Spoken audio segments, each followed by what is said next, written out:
하도록 하겠습니다. 하나님 감사합니다. 또 이사야 계속해서 저희들이 살펴봅니다. 이 시간 함께 하시고 귀한 주님 말씀의 능력을 체험할 수 있도록 인도하여 주옵소서. 예수님의 이름으로 기도합니다. 아멘.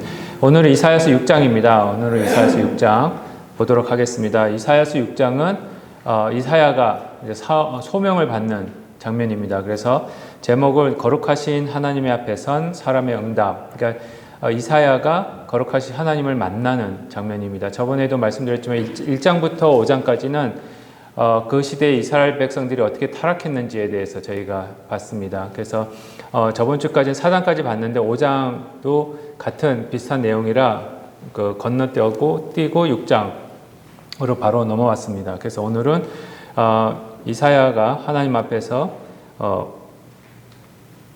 소명을 받는, 근데 어떤 모습으로 어떤 과정을 거쳐서 소명을 받는지에 대해서 살펴보도록 하겠습니다. 특별히 오늘 공부할 목표는 이와 같습니다. 하나님의 거룩하심을 묵상합니다. 이사야 6장을 보시면은 저 보여드리겠지만 하나님의 거룩하심이 나타납니다. 무슨 이사야, 에레미야, 에스겔 다 그렇지만 하나님의 거룩하심을 봅니다.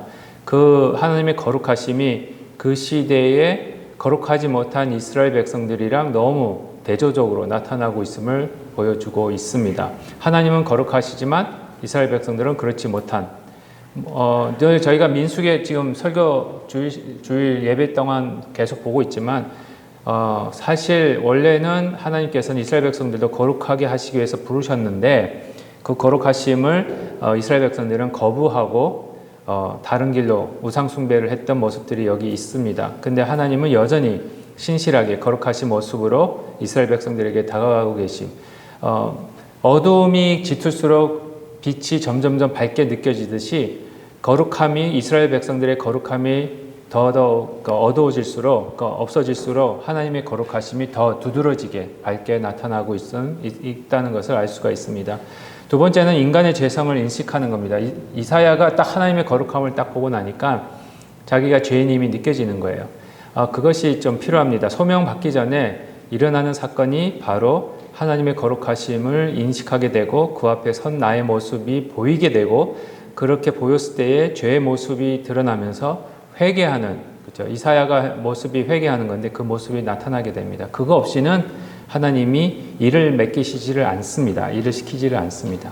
그리고 정결케 하심과 부르심을 이제 이해하고요. 오늘은 좀 이사야의 소명이 있는데 이사야의 소명이 뭐라 그럴까요? 왜 하나님이 이사야를 부르셨을까? 그렇게 질문을 할 정도로 그런 내용이 있습니다. 이사야의 소명이 열매가 없는 그런 소명이 되는 듯한 모습이 또 나타나기도 합니다. 그 부분에 대해서 저희가 이해를 해야 되고요. 사명을 따라 살아가는 이제 결단이 필요함을 저희들이 보고 있습니다. 하나님의 계획이 어떻든 간에 부르심을 받고 그 다음에 보내심을 받은 자에게 요구하시는 것은 충성입니다. 우리가 솔직히 인간이기 때문에 눈에 보이는 열매가 있으면 참 좋죠. 그렇죠? 모든 선교도 그렇고 목회도 그렇고 예수 믿는 것도 그렇지만은 하나님의 뜻에 따라 우리가 애쓴 만큼 결과가 나오지 않는다 해도 저희들이 해야 할 사명은 해야 되는 그런 일들에 대해서 여기서 보여주고 계십니다. 먼저 도입 들어가도록 하겠습니다. 질문입니다. 하나님을 만난 경험이 있으십니까? 예수 믿는데 하나님을 만난 경험이 다 있으셔야 돼요. 아마 다 있으셨기 때문에 교회를 또 나오셨고 예수를 믿는 모습이 있으실 거라고 봅니다. 이사야와 같이 뚜렷하게 하나님을 통해 거룩함을 보고 환상을 보고 그러라는 거 아닙니다. 그렇죠? 말씀을 듣다가 기도하다가 저희들에게 갑자기 임하시는 하나님의 은혜 때문에 예수님을 만나는 그런 경험이 있습니다. 그때 어떻게 삶이 변하는지, 그렇죠? 삶은 저번에도 말씀드렸지만 저희들 태어나면서 갖고 있는 건 죄성입니다. 죄성은 하나님께서 왜 그때부터 변화시키지 않느냐, 살면서 하늘에서 오는 요한복음 3장 4절과 5절, 6절, 7절까지 나오는 이제 물과 성령으로 거듭나는 이제 하늘에서 내려오는 성품으로 바뀌는 그걸 경험하게 하시기 위해 죄성으로, 어차피 타락했으니까요. 아담과 하와의 모습 그 이후에 타락한 모습으로 와서 예수님을 만나서 변하는 모습을 체험하게 하시기 위해서 그렇게 하시는 겁니다. 그래서 저희는 죄성으로 태어나서 하늘나라에서 주시는 하나님나라의 천성으로 바뀌는 거듭남의 삶, 그거를 체험하는 겁니다. 그게 예수 믿는 거고요. 그 체험이 있을 때에 저희들이 또 하나님 앞에서 또 성령의, 내가 맺히는 성령의 열매가 있습니다. 그 열매가 있지만 또 그 증거할 때에 또 저희들이 보여주시는 하나님의 은혜가 있음을 알 수가 있습니다. 배경은 그것입니다. 이제 우시야 왕이 죽던 6장 1절을 보시면은요, 이사야가 언제 부름을 받냐면은요, 우시야가 죽던 해에 부르심을 받습니다. 살아있을 때가 아니고 왕이 죽었습니다. 왕이 없을 때입니다. 이게 굉장히 신학적으로 상징하는 바가 큽니다. 역사적으로 보면은 한 기원전 740년경의 일입니다. 우시야가 죽은 때가. 우시야, 요담, 아하스, 히스기야까지 가는데 이제 7장에 바로 가면은 우시야가 죽고 나서 요담이 지나서 아하스 왕 때의 일이 7장입니다. 근데 7장에 굉장히 복음이 거기 또 있습니다. 미리 말씀드리면 임마누엘이 이사야 7장에서 나옵니다. 임마누엘이 신약에 처음 나오는 게 아니고요. 7장에 이제 다음 주에는 7장을 할 건데 이사야가 아하스 왕에게 가서 이제 그때 당시 보면은 이제 두 번째로 이제 역사 배경이 아수르의 위협이 있는데 아수르가 굉장히 이때부터 세져지기 시작합니다. 우시야 왕이 죽으니까 아수르는 힘이 세지고 우시야 왕은 믿었던 우시야 왕은 죽어버리니까 이스라엘 백성들이 굉장히 불안해합니다. 그럴 때 하나님이 이사야를 부르십니다. 이 굉장히 불안전한 시기에, 죽을 것 같은 시기에, 멸망할 것 같은 시기, 아수르 때문에 멸망할 것 같은 시기에 왕은 없지요. 눈에 보이는 왕은 없지요. 그랬을 때에 하나님이 눈에 보이는 왕을 의지하지 말고 눈에 안 보이지만 눈에 보이는 왕보다 위대하신 하나님을 의지해라 라는 의미로 이사야를 부르십니다. 그리고는 바로 아하스 7장에 들어가서 이제 아수르에 대해서 그 다음에 이때 에브라임 시리아 이제 연합군이 아수르에게 전쟁을 선포를 합니다. 이제 7장 가면 다음 주에 좀 더 역사적인 배경을 말씀드리겠습니다. 그때 보시면 아수르가 굉장히 힘이 셌고요. 그 다음에 북이스라엘이 있었고 남유다가 있었습니다. 그리고는 북이스라엘 위쪽에 시리아라는 나라가 있었습니다. 근데 그때 당시 아수르는 힘이 세지는 바람에 그 지금의 팔레스틴 지역이죠. 그죠? 그때 당시에 이제 극동 지역은 아니고 그 중동 지역을 다 점령을 하고 있었고 조공을 바치게 했습니다. 이제 힘이 세니까 북이스라엘도 그렇고 남유다도 그렇고 시리아라는 그렇고 뒤에 있는 바벨론까지 바벨론이 이제 아직 신흥 세력이 되기 전의 일입니다. 그래서 아수르가 그 나라까지 다 조공을 받고 있었습니다. 그랬을 때에 시리아와 그 다음에 북이스라엘이 연합을 맺습니다. 이제 이거 잘 들으셔야 돼요. 다음 주에 문제 내서 상품 드릴 겁니다. 적으실 분은 적으셔야 됩니다. 다음 주에 또 설명해 드릴 겁니다. 그래서 아수르와의 대항해서 그 북이스라엘 위쪽에 있었던 시리아 나라와 그러니까 북이스라엘이 연합군을 맺어서 우리가 독립을 하자. 야, 이거 아수르한테 조공 바치는 것도 이거 한두 해지. 이거 못하겠다. 너무 지금 요구하는 게 많아. 그러면서 쓰자 이러니까 시리아 왕이랑 이 북이스라엘 왕이 가만히 작전을 사다 보니까 둘만으로는 힘이 약하거든요. 아수르가 너무 강하니까. 그래서 그러면은 아하수 왕의 남유다까지 우리의 합세를 시켜버리자. 우리 연합군을 만들자. 그래서 시리아, 북이스라엘, 남유다까지 세 나라가 힘을 합쳐서 아수르를 치자. 이렇게 된 거예요. 그래서 북이스라엘 왕이 아하수한테 찾아갑니다. 그래서 전령을 보내요. 그래서 그게 7장 얘기입니다. 이제 6장과 7장 사이의 얘기인데요. 갔는데 아하스가 왕이 굉장히 막 겁을 내요. 이거 어떻게 되지? 그러니까 아수르를 배반하자니 후환이 두렵고, 그 다음에 북이스라엘 사람들에게 그 시리아와 북이스라엘 연합군을 거부하자니 이것도 무섭고 하다가 결정을 내립니다. 우리는 아수르한테 붙겠다. 그래서 북이스라엘이 시리아와 북이스라엘 연합 전령에 와서 얘기했을 때 우리는 안 하겠다 이렇게 됩니다. 그랬을 때 북이스라엘하고 시리아 연합 그 왕이 화가 나가지고 이러지 말고 남유다부터 치자. 아수르는 그 다음에 치자. 그래서 남유다를 치고 우리가 그 남유다까지 점령을 한 후에 그러면 우리가 국력이 좀 세질 거니까 그런 다음에 아수르를 치자 이렇게 된 거예요. 그리고는 아하스 왕에게 이제 선포를 합니다. 그랬을 때 너무 무서워서 있을 때에 이사야가 찾아옵니다. 하나님만 의지하십시오. 무서워하지 마십시오.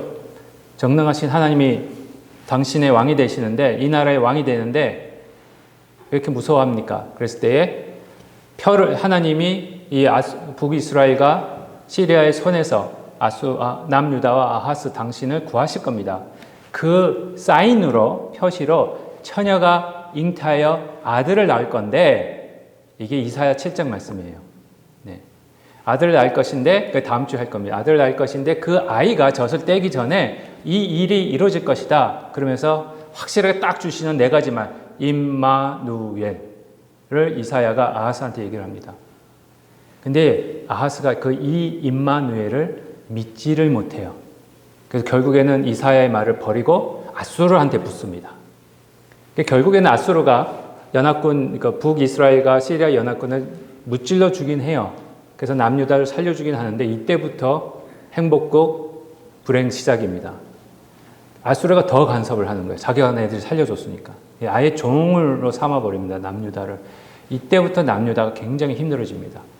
그래서 하나님이 그 믿음에 대해서 얘기를 하시는데, 이 믿음이 저번에도 말씀드린 것 같이 어떤 믿음이냐? 요한복음으로 넘어가겠습니다. 그래서 이게 연결이 되는데요.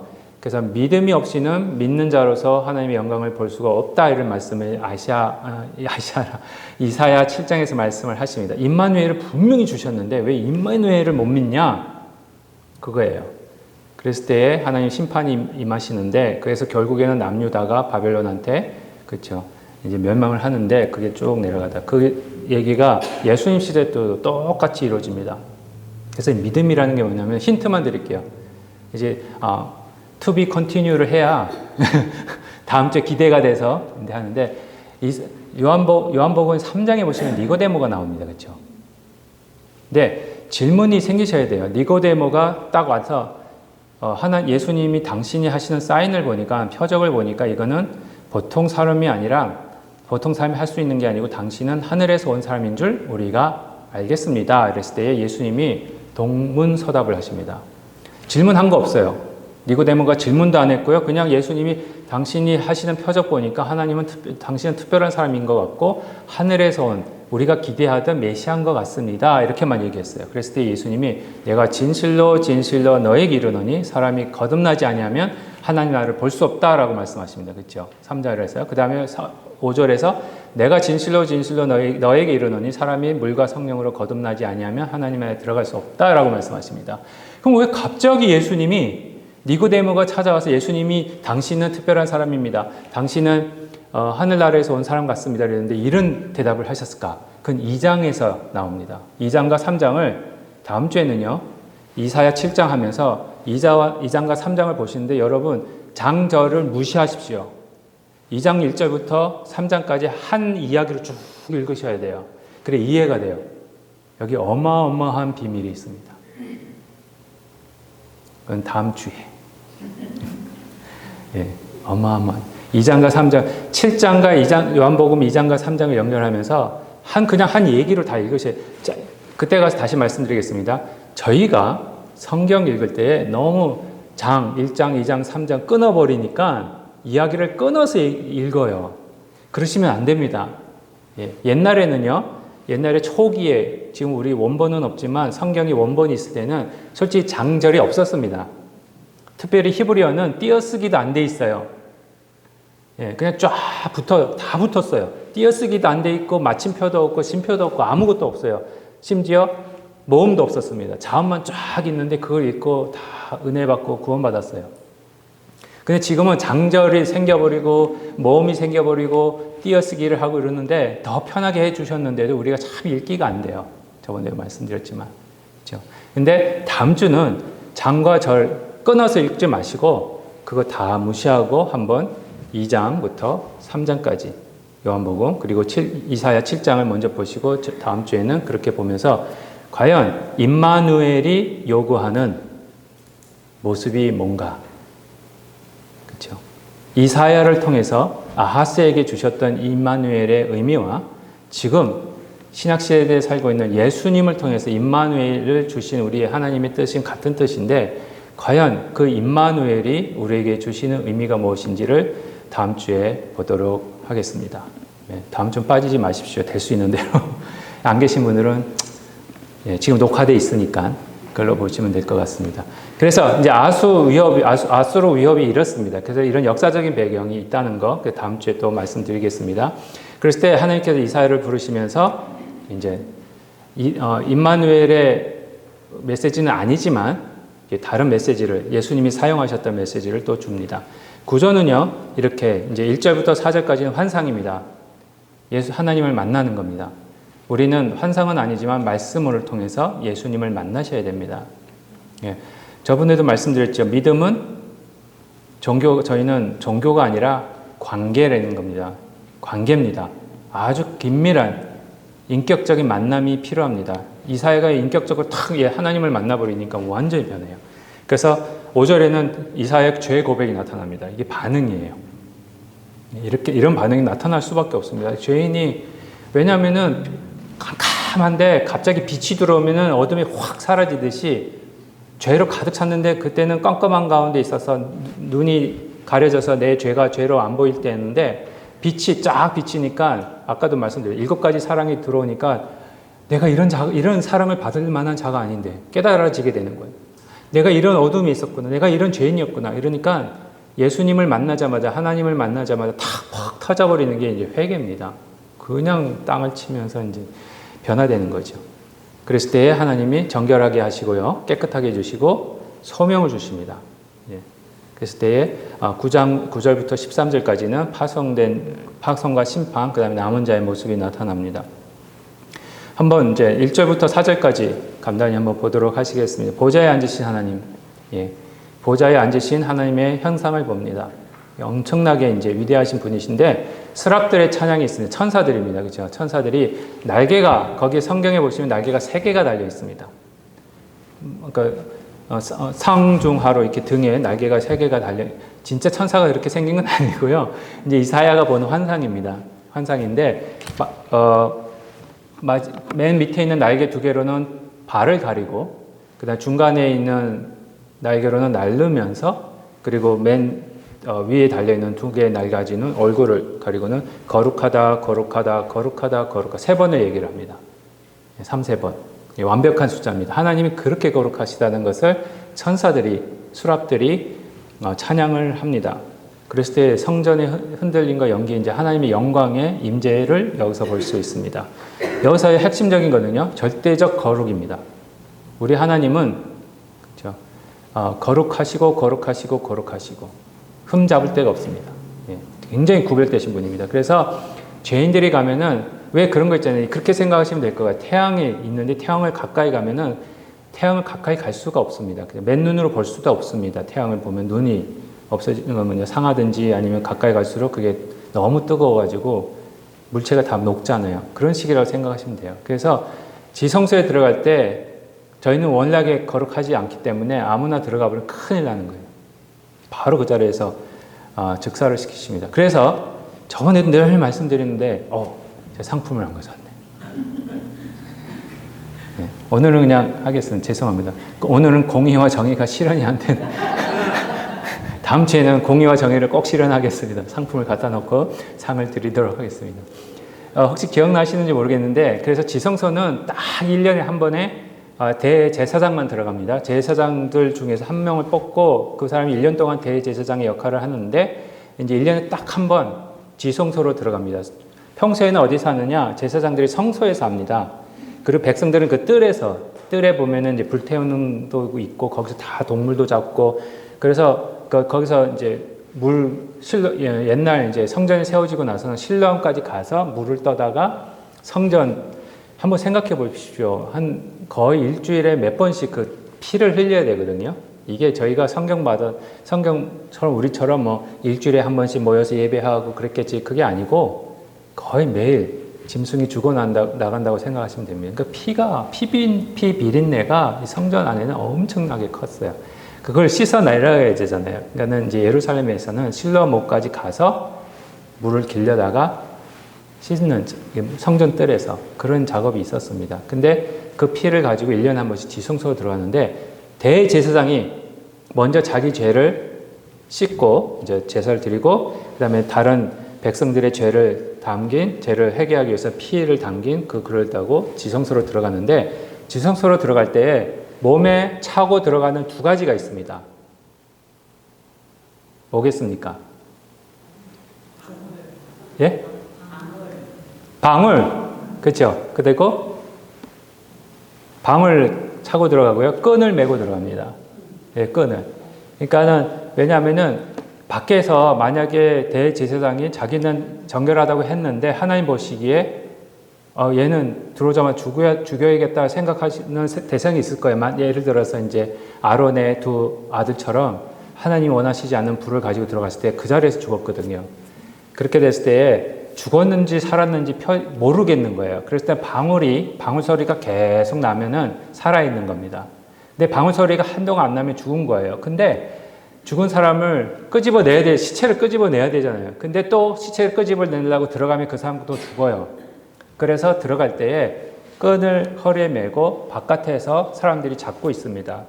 그래서 방울 소리가 한 몇 분 동안 안 나면 이 사람 죽었구나 해서 시체를 끄집어내기 위해서 밖에 있는 분들이 줄을 잡아 당기는 거예요. 예, 그래서 시체가 나오게. 예, 그렇게 해서 대제사장의 지성소로 1년에 한 번씩 들어갈 때마다 하는 것이 방울과 이제 끈을 메고 들어갑니다. 이럴 정도로 지성소가 굉장히 거룩한 곳이에요. 그런데 결국에는 우리 예수님 십자가 위에서 돌아가실 때 그 지성소와 성소 그러니까 쫙 위에서부터 아래로 쫙 찢어지면서 거룩과 비거룩의 경계를 하나님이 부서뜨리십니다. 왜? 예수님의 피 때문에. 이게 은혜예요. 그렇다고 우리가 착하게 변했냐? 그건 아니에요. 아직 죄인이에요. 그렇죠? 죽을 수밖에 없는 죄인이에요. 근데 하나님이 예수님의 피 때문에 거룩하다라고 의롭다라고 칭해 주신 거고 그래서 이제부터는 예수 그리스도 안에 있는 자에게는 심판이 없다는 게 죽음이 없다는 게 그겁니다.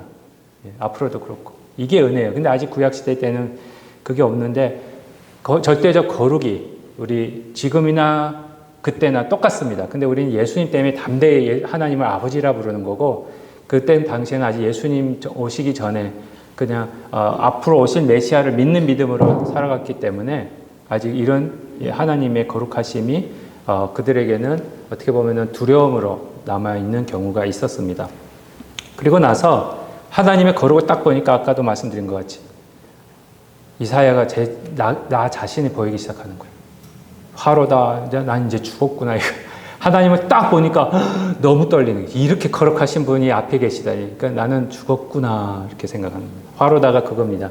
아주 좀 고급스럽게 화로다 이렇게 얘기했는데 나한테 저주다. 이게 화가 그러니까 워 이런 소리입니다. 그러니까 저주하는 소리예요. 저주가 나한테 나왔다. 심판이 나한테 왔다. 이런 뜻입니다. 내가 망하게 되었다. 그렇죠? 죽게 되었다. 저주가 심판이 나한테 왔기 때문에. 그랬을 때 왜 얘가 입술이 부정한 자 중에 있다 이렇게 얘기합니다. 그것이 이제 그 시대의 상황이었습니다. 어떤 제 입술이 부정하다라는 것이 이제 뭐 대표적으로 이제 상징적으로 얘기는 하는 거지만 뭐 모든 삶에서 다 하나님 앞에 거룩하지 못한 거, 그렇죠? 남 속이고 공의와 정의가 그겁니다. 이제 재판장들이 고아 가부를 올바르게 심판 못 해준 거, 그게 말에서 나오잖아요. 말이. 그 다음에 선지자들이 올바로 하나님 말씀 전하지 못한 거, 제사장들이 올바로 제사를 못 드린 거. 그래서 나중에 보여드리겠지만 하나님이 이스라엘 백성들을 대표적으로 하시지만 가장 하나님이 경멸하셨던 직분자들이 누구냐? 왕, 제사장, 선지자입니다. 굉장히 싫어하셨어요. 왜? 하나님이 원하시는 대로 안 했기 때문에. 이들은 한 특별히 구별해서 백성들을 위해서 이렇게 일하라 해놓으셨는데 왕, 제사장, 선지자들이 다 타락해버린 거예요. 네. 그래서 에스겔서 이제 9장에 보시면은 또 이제 에스겔 가면 보여드리겠지만은 하나님이 살인하는 이제 살인 도구를 가지고 있는 6명이 환상을 에스겔이 봅니다. 그리고는 심판을 하잖아요. 근데 목을 쳐라, 경을 쳐라 그거예요. 우리식으로 말하면 이제 딱 칼을 빼들고 이제 망나니가 칼춤을 추고 있는 게 6명이 있었습니다. 이제 한국식으로 얘기하면 그겁니다. 근데 치려고 준비하고 있는데 환상에서 하나님 가만히 있어봐라. 그래서 그 서기관 같은 사람이 붓을 든 사람이 있습니다. 그래서 먼저 이 너무나도 거룩하지 못하고 우상 숭배하고 공의와 정의가 없는 것에 대해서 회개하고 슬퍼하는 자들을 먼저 인을 쳐라. 이런 뭘 적었습니다. 그냥 툭툭 치는 게 아니라 적으라는 거예요. 제가 보기에는 이제 요한계시록에서 하면서 말씀드렸지만 이제 하나님의 이름이든 예수님의 이름을 썼겠죠. 이름을 딱딱 쓰고는 이제 됐다. 그 뒤를 따라서 이 망나니, 칼춤 추는 망나니들에게 6명에게 얘기를 하면 이제부터 가서 인침을 받지 못한 자의 목들을 쳐라, 경을 쳐라. 근데 어디서부터 시작하라 하시니까 여기서부터, 저부터. 장로들, 그러니까 맨 앞에 있는 장로들부터 치라는 거예요. 그게 8장에 보시면 왜냐면 그 장로님들 기도 많이 하셔야 돼요, 진짜. 예, 목사도 그렇지만 지금도 그 기준은 똑같습니다. 이게 보통 지책이 아니에요. 왜냐하면은 교회 안에 우상이 가득한데 이 우상을 숭배하게끔 인도하는 자들이 누구였냐? 장로들이었다는, 목사와 장로들이었다는 거예요. 지금으로 말하면. 그러니까 하나님이 세상 사람들 볼 거 없고 그 사람들이야 하나님 모르고 예수님 모르는 거야. 그렇게 사는 건 당연한데 하나님의 자녀라는 사람들이 그렇게 우상 숭배하고 사니까 하나님 심판하시는데 목치되 목사부터 쳐라. 죄송합니다. 지금으로 얘기하면 그겁니다. 맨 앞에서부터 성전의 맨 앞에서부터 경을 쳐라. 그런데 그렇죠. 그래서 이제 이사야하고 연결시키면 그렇습니다. 근데 회개의 이제 메시지가 전해지라고 보내심을 받습니다. 그렇게 거룩 앞에 드러나는 죄가 있는데 그리고는 회개를 하니까 하나님 어떻게 해주십니까? 우리 하나님은 신실하시고 7가지 무지개 언약처럼 사랑이 풍부하신 분이시기 때문에 베드로 후서에서도 읽었잖아요. 그렇죠? 오래 참으시는 분. 한 사람이라도 구원받기를 원하시고 기다리시는 분이 계시기 때문에 이렇게 회개하는 이사야에게 숯불에서 천사 중에 한 사람이 이제 수룹이 와가지고 숯불에서 이제 상징적인 거죠. 불로 입을 지져줍니다. 그게 깨끗하게 해주시는 거예요. 그렇죠? 그래서 제 사함을 받습니다. 제 사함을 받고 나니까 이제 소명이 옵니다. 그때 하나님이 우리가 누구를 보낼까 그랬을 때, 누가 갈까 그랬을 때, 주여 너무나도 잘 아시는 말씀, 주여 내가 여기 있사오니 나를 보내소서. 그랬을 때에 우리 하나님께서 이상한 말씀을 하십니다. 여기서 핵심은 죄 용서와 함께 사명이 이어진다는 거. 그래서 사명을 올바로 감당하기 위해서는 죄 용서함이 먼저 있어야 된다는 겁니다. 죄 회개 없이, 죄 용서 없이 일은 할 수 있습니다.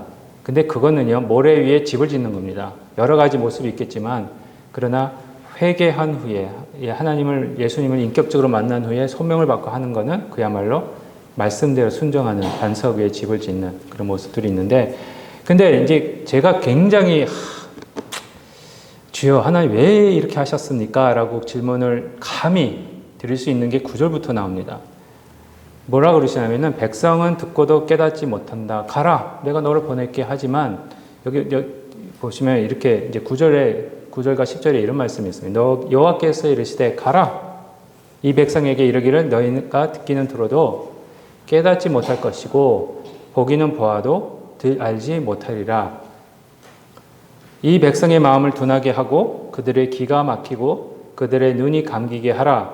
염려하건대 그들이 눈으로 보고 귀로 듣고 마음으로 깨닫고 다시 돌아와 고침을 받을까 하노라 하시기로. 이런 말씀하세요. 그럼 왜 이사야를 왜 보내시는지 모르겠어요. 가서 전해봐야 들을 사람 하나도 없고 변할 사람 하나도 없고 깨달을 사람 하나도 없고 구원받을 사람 하나도 없는데 왜 전하게 하시는지는 모르겠어요. 근데 이사야는 저도 기도하면서 보니까 저희들은요, 여러분들도 그렇지만 말씀을 가진 자들입니다. 말씀을 가진 자들은 전할 의무가 있습니다. 근데 우리는 그냥 전하는 사람이에요. 특별히 우리 장로님들 또 목사님들도 그렇지만 저희는 우편 배달부입니다. 그 안에 뭐가 있든지 간에 그걸 뜯어서 좋아하든 싫어하든 그걸 기뻐하든 감사하든 거는 그 받는 사람의 책임이지 우편 배달부는 그냥 바로만 전해주면 돼요. 그렇죠? 예, 근데 한동안 굉장히 제가 거기에 대해서 목회하면서 힘들었던 부분이 있었어요. 전하는데 왜 제가 성격이 좀 급하니까 빨리 이렇게 안 변하실까? 왜 이렇게 빨리 열매가 안 맺힐까? 이렇게 해서 더 바뀌게 해야지, 더 해야지 하는데 하나님이 그러시더라고요. 월권 행위하지 말라. 선 넘지 마, 너. 그러시더라고요. 그건 내가 할 일인데 너가 왜 그러느냐? 그거는 갑자기 내가 그런 것까지 신경 쓰는 이건 죄구나. 하나님이 하실 일. 그러니까 이사야는 그겁니다. 전하기만 하면 되는 거예요. 근데 그 말씀을 듣게 하시는 것도 하나님이시고 못 듣게 하시는 것도 하나님이시는 거예요. 그래서 그런 말씀을 하시면, 근데 이미 하나님은 이스라엘 백성들에게 그때 당시에 이스라엘 백성들에게 심판하시기로 결정하셨기 때문에 이사야가 아무리 회개에 당신이 이사야가 경험한 거잖아요. 회개. 그 메시지를 전하고 하나님의 거룩성을 전하고 돌아오라 전해도 돌아올 사람이 하나도 없다는 겁니다. 다 멸망시키기로 우리 하나님이 결정하셨기 때문에 그렇다라고 말씀을 하시는 겁니다. 그런데 그 말씀이 마태복음에도 있습니다. 예수님이 비유로 막 얘기를 하세요. 비유로 말하니까 깨닫지 못하는 사람이 있고 깨닫는 사람이 있어요. 그랬을 때 제자들이 옵니다. 예수님, 왜 그 좋은 말씀을 비유로만 말씀하십니까? 그냥 바로 풀어서 쉽게 모든 사람들이 이해할 수 있게 말씀해 주십시오. 그랬을 때 예수님이 하신 대답이 이겁니다. 그러므로 내가 그들에게 비유로 말하는 것은 그들이 보아도 보지 못하며 들어도 듣지 못하며 깨닫지 못함이니라. 이사야 예언이 예수님이 이사야 6장 9절부터 10절 말씀을 여기서 인용하시는 겁니다. 그러니까 예수님 자신도 이사야서를 직접 인용하셨어요. 우리 예수님도요, 하나님이신데 구약에 없는 말을 하신 적이 없습니다. 다 가르치실 때 구약에 이미 있는 말씀을 다시 인용하시고 가르쳐 주시고 그러셨어요.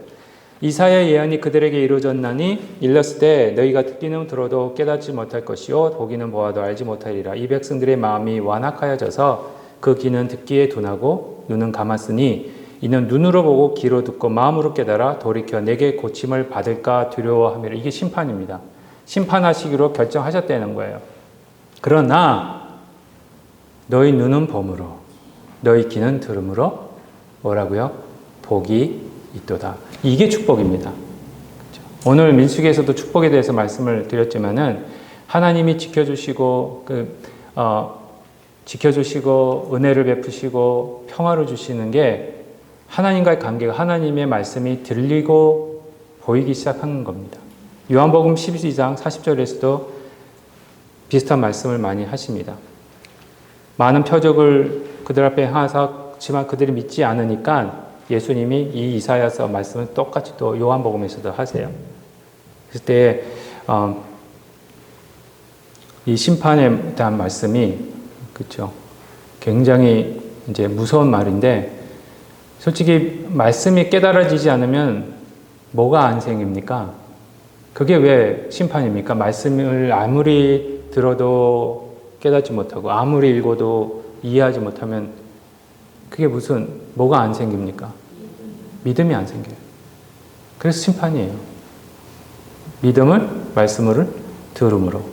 예, 듣는 거하고, 그렇죠. 믿음이 생기는 들음하고 다르다고 말씀드렸습니다. 그렇죠. 그랬을 때에 이제 심판과 항폐가 있는데 이제 거룩한 씨가 남는다 이런데 그건 이제 마지막으로 해드리겠습니다.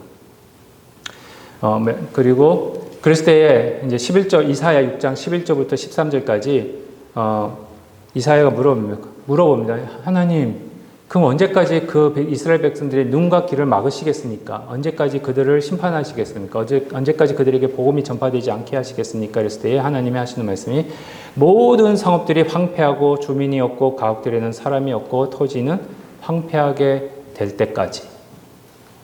그래서 여호와께서 사람들을 멀리 옮기셔서 이 땅 가운데 황폐한 곳이 많을 때까지. 이게 바벨론 포로 얘기를 하시는 겁니다. 예, 앞으로 200년 후지요. 이게 이사야가 730년경에 부르심을 받아서 사역을 시작했으니까 거의 한 200년 후에 될 일을 미리 말씀해 하시는 겁니다. 남유다가 완전히 망해서 바벨론한테 포로될 때까지 그렇게 하시겠다. 그러니까 심판하시기로 바벨론한테 멸망시키시기로 이미 결정하신 거예요, 우리 하나님은. 그랬을 때 그 중에 10분의 1이 아직 남아있을지라도 이것도 황폐하게 될 것이나 밤나무와 상수리 나무가 배임을 당하여도 그 구루터기는 남아있는 것 같이 거룩한 씨가 이 땅의 구루터기니라 하시더라. 여기서요, 저희가 오해를 많이 합니다. 여기서 말하는 구루터기는 왜 구루터기 무슨 의미라고 생각하십니까?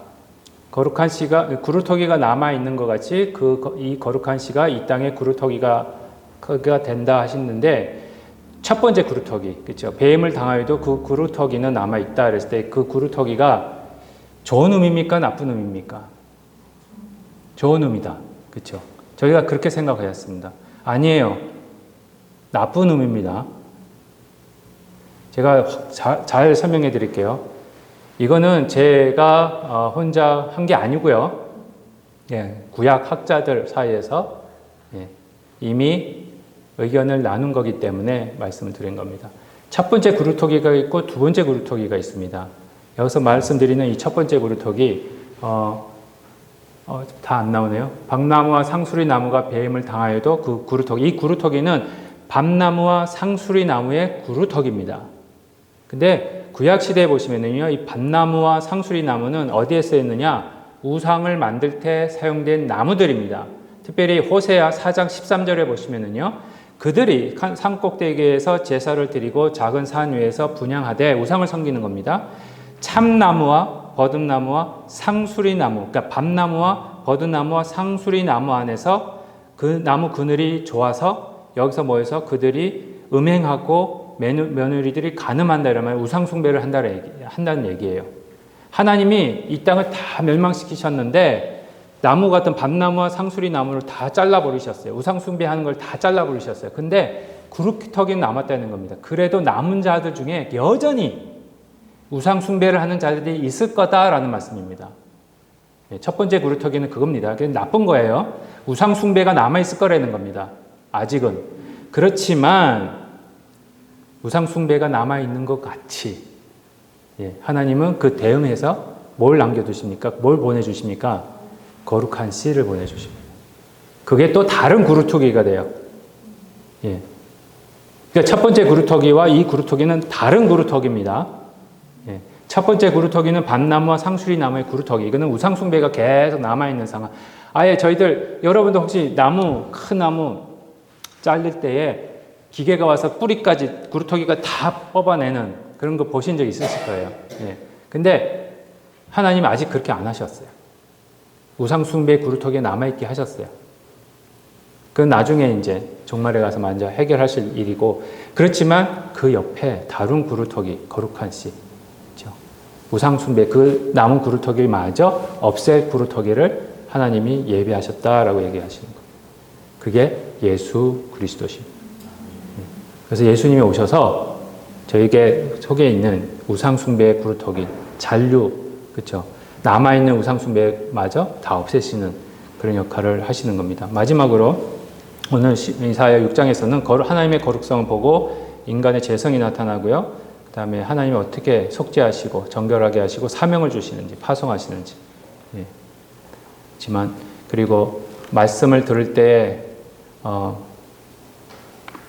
제가 늘 항상 교회를 위해서 하는 기도가 이겁니다. 늘 저희들 대표 기도할 때도 하지만은 눈이 떠이고 귀가 열리는, 하나님 말씀이 들리는, 하나님 말씀이 깨달아지는, 깨닫게 되면은 또 그렇게 또 순종할 수밖에 없는 그런 상황들을 저희들에게 주신다는 거. 그래서 남은 자 신학은 우상 숭배가 남았기 때문에 구루터기를 그 거룩한 씨를 주실 수밖에 없는 거예요.